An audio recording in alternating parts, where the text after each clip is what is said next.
хүсэлт маань хавтас тэрэгт хэрэг бүртгэгч, мөрдөн байцаагч, прокурорын хуулинд заасан эрх хэмжээний хүрээнд цуглуулсан нотлох баримтаас гадна тухайн гэмт хэрэгт сэжиглэгдэж байгаа этгээд болон түүний өмгөөлөгч,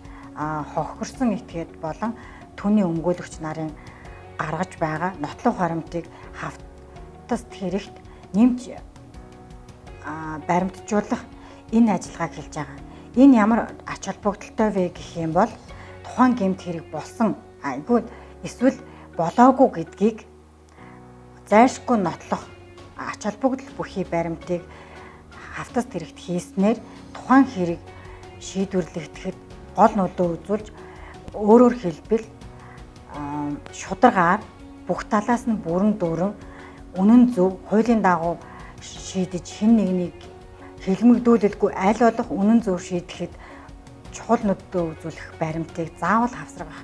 шаардлагатай гэж үзэж байгаа учраас дээр миний дурдсан этгээдүүдийн гаргаж байгаа хүсэлтийг нэмж хэлэх ажиллагаа гэж бусад ажиллагааг болвол хэрэг бүртгэлт, мөрдөн байцаалт,